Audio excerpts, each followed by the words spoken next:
Alrighty, yo, what is going on, everybody? It's your boy, Mr. DDG94. You're back with another reaction video. Today, we finna react to. Finally, I'm getting to do this.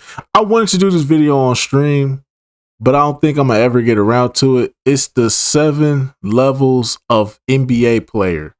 I've always wanted to do this video, but I never got a chance to get around to it. But yeah, we gonna get into it today. Always wanted to do this on stream though with y'all, but time constraints and then y'all be making me watch requested videos and all this stuff. So yeah, man.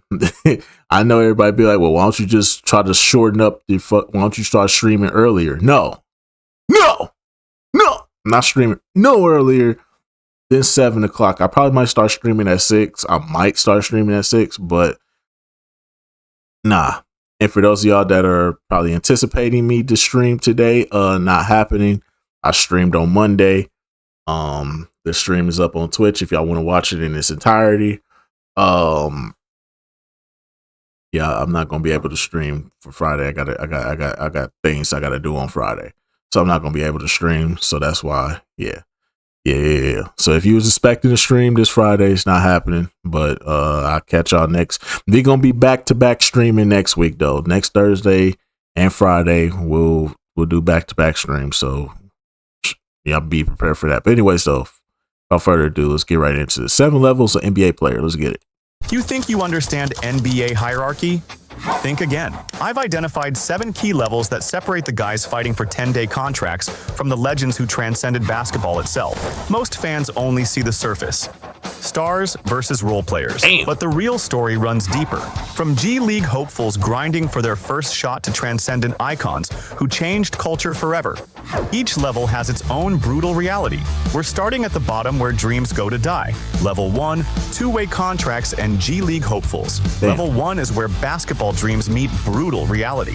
These dudes are one bad practice away from working at Dick's Sporting Goods. Bronny James. NBA team carries 15 guaranteed yeah, spots. that's what's up. Yeah, as soon as I said his name, that's what they put right there. Yeah, that's what I'm talking about. Bronny James. Yeah, that's what's up. Yeah. That's all I needed to see. That's all I needed to see. Make sure you put it. Yeah, that's what's up. Yeah. LeBron James. LeBron James. LeBron James. Yeah, that's what's up. Yeah. All I need to see was Bronny James. Bronny. That's all I need to see. Was Bronny James at level 1. Because he damn sure about to be out here. He one step away from being Kai Cenat out here in these streets. Whole shadow roster of guys on Exhibit 10 deals. And as soon as LeBron says, yeah, I'm done, I'm retiring. Hey, Bronny. Just got one question for you, my brother. I just got one question for you, my brother. If you don't mind me asking. Just put the fries in the bag, bro. You washed. Two-way contracts grinding in the G League, praying someone above them gets hurt or screws up bad enough to create an opening. Mac McClung is a viral dunker and high-flying prospect who built a massive social media following. But when it comes to actual basketball, defense, ball handling, making the right read, he's still fighting for scraps like everyone else at this level. Two-way contracts let these younger players split time between the G League and NBA for up to 50 regular season games, which explains why they're constantly bouncing between leagues and why the pay difference matters so much. Your entire life fits in a duffel bag because you never know where you'll be next week. You're sleeping in cheap hotels, checking your phone every morning to see if you got cut, constantly looking over your shoulder because some college kid might take your spot tomorrow. Ish Smith represents the success story here. A longtime journeyman who carved out a decade-plus career by mastering the backup role, Smith understood his assignment perfectly. Come in, run the offense, don't turn the ball over and make everyone else's job easier. That's what survival looks like when you're not talented enough to demand a permanent spot. The math is insane when you break it down. Thousands of college players enter the draft every year. Maybe 60 get picked. And only a handful of undrafted guys ever see real NBA minutes. You're competing against Division I stars, international pros, and former NBA players trying to make comebacks. It's like musical chairs, except there's one chair for every 100 players. These players live in constant fear because one injury to a starter could be their big break, or one bad showing could end their dream forever. You might dominate Summer League and look like the next big thing. Then reality hits when you're trying to guard actual NBA players who've been doing this for years. Most of these guys peak in Summer League highlight reels. They'll have that one game where they drop 30 points and Twitter goes crazy, but then the real season starts and they're back riding the bench or getting sent down to... Well, to be fair, everybody that makes it to this point, you here for a reason. You're not, well, unless your name is Bronny James. Unless your name is Bronny James, you here for a reason. The G League. Level 1 isn't about talent. It's about pure survival instinct and the willingness to chase a dream that probably won't happen. But who actually climbs out of this level? We'll see how a few two-way guys turned one audition into a full-time deal. But first, let's talk about the players who had everything handed to them and still couldn't make it work. Level 2, failed lottery picks. Level 2 is where million-dollar expectations go to die. And trust me, the fall hits different when you're supposed to be the chosen one. These aren't scrubs grinding in the G League. These dudes were the best players in college, got drafted in the lottery, and had entire franchises betting their future on them. Anthony Bennett went #1 overall and became a canonical example of a #1 pick who never lived up to expectations and bounced around before disappearing from the rotation. We're talking about a guy who was supposed to be a franchise cornerstone, the face of a rebuild, the answer to Cleveland's prayers before LeBron came back. Instead, he looked completely lost every time he stepped on the court. The pressure is completely different at level 2 because everyone remembers draft night. The suit, the handshake with Adam Silver, the highlights that got you picked. The interviews where you talk about being ready to contribute immediately. That moment gets replayed forever. Damn, that's sad. That's David Stern's last #1 overall pick. The last #1 overall pick David Stern ever announced, RP David Stern, is Anthony Bennett. I just realized that. Damn. Try. Damn, I just realized that. that nigga David Stern went outside, bro.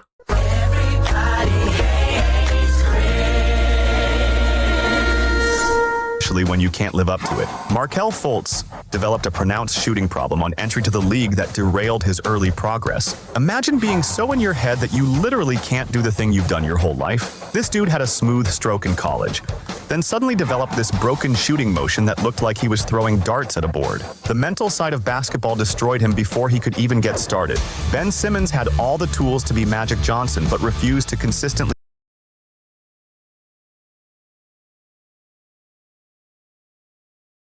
Get this sorry ass nigga out of here!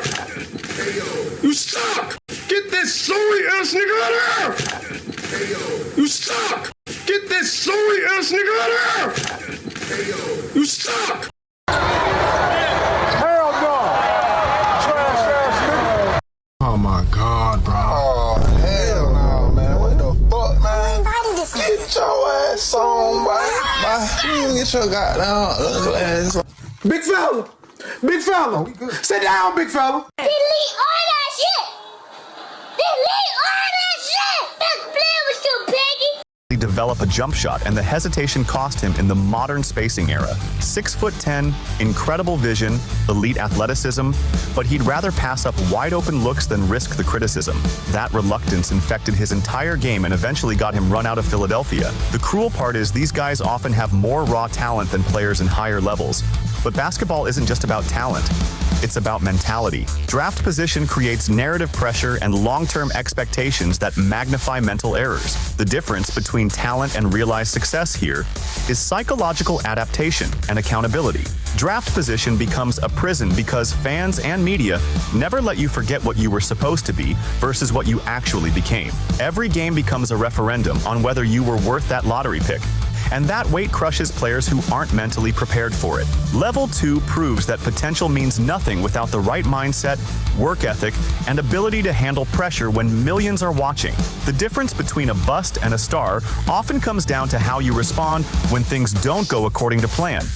And the whole basketball world is questioning whether you belong. But here's where it gets interesting. Some players figure out how to maximize limited talent through pure basketball intelligence. Level 3. Veteran role players who hold everything together. Level 3 is where basketball IQ meets experience. And these dudes might not fill up the stat sheet, but they'll make your favorite superstar look like a scrub. Think about PJ Tucker. This dude guards everyone from point guards to centers and never looks out of place doing it. These players are nomads who bounce between contenders because they bring something you can't teach. The ability to do all the little things that win championships. They're like those old mechanics who can fix any car just by listening to the engine. Tucker spent years perfecting the art of annoying opposing stars, standing in exactly the right spot and making the simple play every single time. Kyle Lowry went from an all-star in Toronto to the perfect veteran leader in Miami, shifting into a mentorship and defensive leadership role even when his legs are completely gone. Andre Iguodala accepted reduced minutes to become a playoff chess piece and locker room leader. Instead of chasing stats or complaining about their roles, he was never a stats guy. The smart veterans who know when to speak up and when to. Andre Iguodala was never a stats guy. This nigga, I don't think this nigga ever averaged past 20, 21 points a game. That's not him. He averages like 19 to 18 points a game. That was never him. In Philly, that wasn't him. In Denver, that wasn't him. And in Golden State, that wasn't him. Shit. And hey, one of y'all Philadelphia fans, y'all said, "Oh, you did." I remember I did a video, and y'all was like, "Hey, man, I'm a Philadelphia 76ers fan. You be disrespecting Iguodala." Man, fuck you and Iguodala, nigga. Iguodala is not an option I would choose, bruh. Iguodala is not an option I would choose, bruh. If we talking like all-time Philadelphia 76ers, bruh, all time, I could choose any Philadelphia 76er. Y'all telling me if Philadelphia 76ers fans, you gonna choose this man over a young prime Charles Barkley? Fuck out of here, bruh. Shit, even a prime Jimmy Butler would do more damage than Andre Iguodala. Fuck out of here. Y'all niggas tripping, bro. Whoever that Philadelphia 76er fan is, eat a dick, nigga. To let their play do the talking. The beauty of level 3 is these guys know exactly who they are and what their role is. No ego, just pure basketball intelligence. They understand their value and execute their assignments perfectly. They're diving for loose balls in Game 7 and taking charges from guys half their age when championship moments arrive. They're the ones calming down teammates when things get crazy. When the young stars start pressing or making bad decisions, these veterans step in with the right word or the right play to steady the ship. Teams pay these dudes millions not for their numbers, but for their experience and matchup control in the postseason. It's like hiring a consultant who's seen every possible situation and knows exactly how to handle it. Their presence changes how teams practice, how they approach games, and how they handle adversity. Level 3 players are proof that basketball is a team sport. You can have all the talent in the world, but you need glue guys to hold it together. These veterans understand that rings matter more than individual stats, and that wisdom makes them invaluable when playoff time arrives and championships get decided. But even the smartest role players need someone to carry the load night after night. That's where the next level comes in. Players who might not be superstars but show up with the same energy every single game. Level 4, solid starters who keep teams afloat. Level 4 is where consistency meets reliability. These dudes might not be household names, but they're the reason your team doesn't completely fall apart. This level comes down to 3 things: reliable minutes, consistent production, and perfect system fit. CJ McCollum represents this level perfectly. Steady 20-point scorer who hits big shots when you need them and never causes drama in the locker room or demands trades on social media. Jamal Crawford be that guy too. Offensive burst as a secondary option. Jamal Crawford, Lou Will.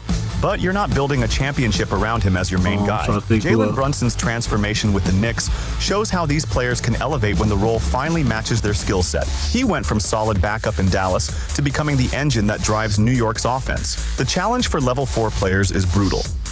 They're good enough to be the best player on bad teams, but not quite elite enough to be the second option on great teams. They exist in this weird middle ground where they're too good for some situations and not quite good enough for others. These players often get meaningful multi-year deals, but rarely the max. Teams prize their stability and reliable production. They're workhorses who start 70 games, play 35 minutes, and anchor rotations without the pressure of being the franchise centerpiece. They're like that reliable car that starts every morning. Not flashy, not exciting, but you know exactly what you're getting when you turn the key. The beauty is in their reliability. You know exactly what you're getting every single night. And that consistency is incredibly valuable in a league where stars load manage and drama follows teams everywhere. While superstars are dealing with media circus and championship expectations, these guys just show up and do their jobs. They handle the bulk of regular season minutes, so your stars don't have to carry everything on their shoulders. But they can also step up when injuries hit or when the moment demands more production. Level 4 is the backbone of most NBA teams. They're not superstars, but they're the steady presence that keeps everything functioning when chaos strikes. Which of these guys still has a path upward? It usually comes down to fit and a single playoff moment. But climbing that next level requires something completely different: the ability to bend the game itself. Level 5, perennial all-stars who dominate. Level 5 is where perennial all-stars consistently make all NBA This would be and enter MVP conversations. These dudes don't just play the game, they dominate it night after night for years. Jason Tatum finally broke through and led the Celtics to a championship, proving he belongs in that elite. So this be like where the Kevin Martins. So would this be like the level where you find like the Kevin Martins and the I think it was good players that were like perennial all stars but never got there. The Monte Ellis's, the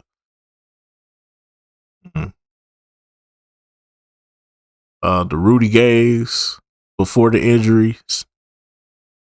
Those type of guys. Tier of two-way excellence. For years, people questioned whether he could be the best player on a title team, whether he had that killer instinct when everything mattered most. Then he delivered when it counted, showing he could dominate both ends of the floor when the lights were brightest. The pressure at this level is insane, because you're expected to carry franchises and perform in the biggest moments when everything is on the line. These aren't role players or solid starters. These dudes have entire cities depending on them to deliver championships and create memories that last forever. Damian Lillard has that clutch and deep range ability that separates good players from great ones. This dude hits shots from the parking lot when the game matters most. It's not just about making difficult shots. It's about wanting the ball when everyone's watching and your team. Get this sorry ass nigga out of here! You suck! Hell no! Trash ass nigga! He disrespected my city. That's why he getting this treatment. Get this sorry ass nigga out of here! You suck! Go back to Drugland, Portland. Go back to the druggy land of Portland, where everybody just do drugs and get high all fucking day. Yeah, go back there. Go back there. We don't need you over here, bro. Stay your ass over there and stay over there. You washed up anyway. Matter of fact, you know why I'm fronting. I don't even know why I'm fronting with this nigga, man. This nigga washed, bro. This nigga ain't do shit when we was here, bro. Just put the fries in the bag, bro. You washed. You like my fire. Get this sorry ass nigga out of here! You suck! Hell no! Trash ass nigga! Stop it. Get some help. Try it.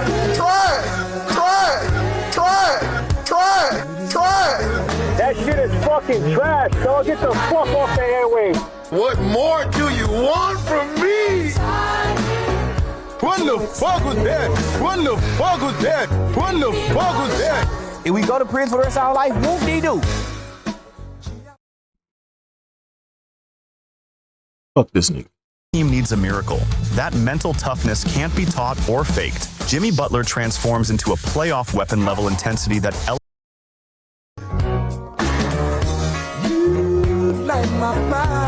Get this sorry ass nigga out of here! You suck!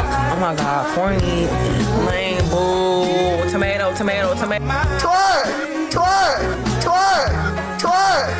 That shit is fucking trash, dog. Get the fuck off the airwaves. That's stupid.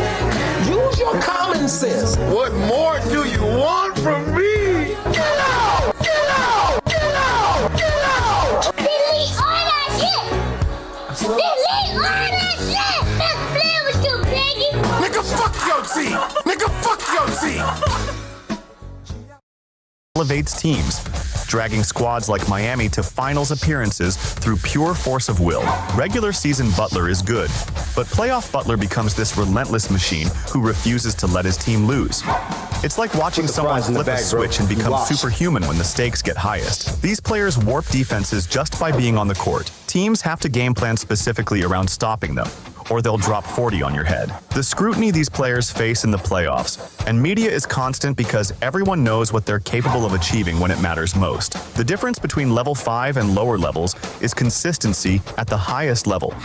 These guys show up every single night for years. They're not having good weeks or good months. They're having good seasons and good careers without major drop-offs or disappearing acts. They're in MVP conversations, making all NBA teams, and carrying the expectations of entire fan bases on their shoulders. The media attention is constant. The criticism is harsh when they fail, and the pressure never stops building. If you want to get from level 4 to 5, you need consistent dominance, playoff moments, and a narrative that proves you belong among the elite. Level 5 players are the engines that turn good teams into championship contenders. They have that rare combination of skill and mental toughness that separates elite from very good. But even these superstars aren't the final word in basketball hierarchy. Level 6, superstar players who define eras. Level 6 is where superstar icons define franchises and eras. These dudes don't just dominate games. They reshape how we think about the sport itself. We're talking about players who transcend winning and losing to become cultural forces that influence generations of fans and players. Kobe Bryant won 5 championships, but it was that legendary work ethic that cemented him as an icon who defined an entire generation of basketball. The Mamba mentality wasn't just about scoring points or winning games. It became a philosophy that athletes in every sport still reference today. This dude turned basketball obsession into a global brand that outlasted his playing career. The pressure here goes beyond winning. These players have to live up to being the face of franchises and cultural movements. You're not just trying to get buckets or make playoffs. You're carrying the weight of entire cities and fan bases who see you as more than an athlete. Every move gets analyzed.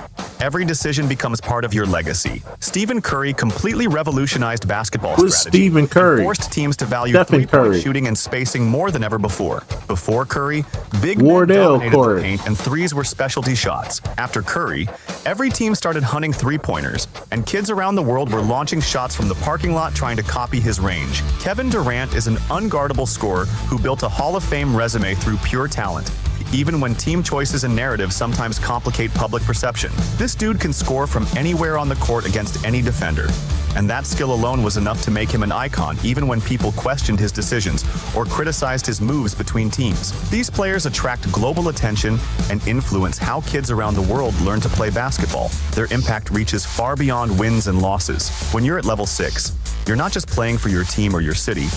You're representing something bigger that connects with people who've never even touched a basketball. So the level 6, you start showing Jersey Iman gets Shumpert retired, and Derrick your Jones number Jr. becomes Fuck out of sacred. here. And decades later, people still argue about where you rank all Get Paul time. George up It's out of like here being too, bro. inducted into basketball royalty, where your legacy becomes part of the fries in the bag, sport's bro. history You forever. lost. They define eras and create lasting legacies that transcend their playing careers. Think about how Kobe's mentality still influences players today who never even played against him. These icons become reference points that future generations measure themselves against. The expectations are crushing because you're not just trying to win games, you're trying to build something that lasts forever. But even these icons recognize there's one final level where basketball stops being just a sport and becomes something that changes the world. Level 7, transcendent legends who changed everything. Level 7 transforms basketball from sport into global mythology. We're talking about players who didn't just win games. They rewrote what it meant to be an athlete and turned basketball into something that connects every corner of the planet. Michael Jordan turned basketball into a global phenomenon. This dude became the reason basketball transformed from American sport into worldwide entertainment. Jordan didn't just play basketball, he performed it like theater on the biggest stages when millions were watching. Every move became iconic.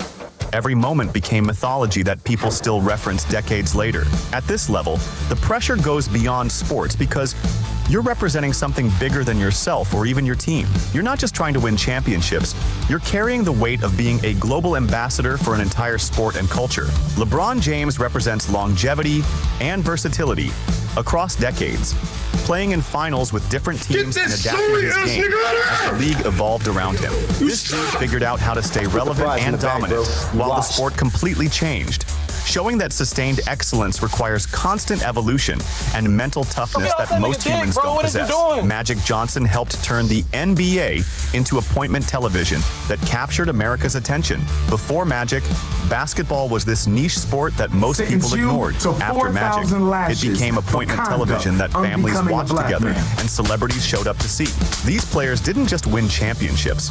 They created mythology that endures decades after they stopped playing. Their games became folklore, their rivalries became epic stories, and their personalities became bigger than the sport itself. Level 7 means your impact reaches far beyond basketball courts into fashion, business, and popular culture on a global scale. What about Shaq? What about Magic? What about Larry? Kareem and Bill Russell, them two stood for civil rights and black activists. Those were black activists. They stood for civil rights. What about them? Nah, we just talking about shoes and fashion and shit. Like, man, get the fuck out of here, bro. I ain't gonna lie, bro. This video kind of, I ain't gonna lie, bro. I hit it with a dislike, bro. This shit ass, bro. I'm sorry, bro, but this shit ass, bro. This video is ass, bro. I don't like the leveling. I don't like the leveling. I don't think that this is the way how it should be. You make your own. Don't challenge me. Don't challenge me. Don't make me pull out the 9. Don't make me pull out the 9, Jamal, because you know I will. You know I will. Because this shit ass. I was hoping that this would be a good video. It seems like I'm gonna have to make my own. I'm gonna have to make my own. 7 levels NBA coming soon. Then goddamn it. These dudes influenced how people dress, talk, and think about success and competition in ways that most athletes never even approach. They're the reason kids in China, Europe, and Africa. Because by this logic, there should be more than just LeBron and Jordan. Kobe should be in here. Iverson should be in here. Fucking Shaq should definitely be in here. Kareem and Bill Russell should be in here just for their impact in social justices alone. Magic Johnson should be in here for him showing that you can be a businessman in this league. Fucking I'm trying to think who else. Larry had his moments in here. He transcended the sport his own way, his own unique way. Like, bro, we missing the plot here. We're missing the plot here. Fell in love with basketball and dreamed of playing in the NBA. Basketball became this universal language that transcended borders, languages, and cultures because these legends showed the world what was possible. These transcendent legends shaped how the league values max contracts, marketing, and global branding. They prove that business and culture matter as much as on-court excellence when you're building something that lasts forever. The transcendent legends understood that basketball was entertainment, and they performed on the biggest stages when the whole world was watching. They knew every game was a show, every moment was an opportunity to create something magical that people would remember forever. At the top, it's no longer about points or rebounds. It's about rewriting culture. These 7 levels reveal something deeper about what it really takes to climb the basketball hierarchy. Making the NBA is about talent.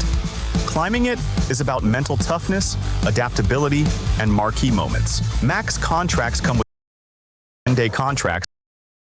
Yeah, whatever. We good on this. I'm good on this video. But anyway, so that's just gonna about do it for this one, man. I don't like this video. You got the dislike.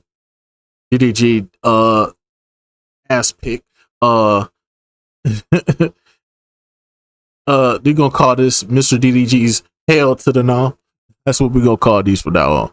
We're gonna call these ass picks. We're gonna call these Mr. DDG's hell to the no, no, no, hell to the no. Hell no. To the no, no, no, hell to the no. I thought I had it on here, but I guess not. Done.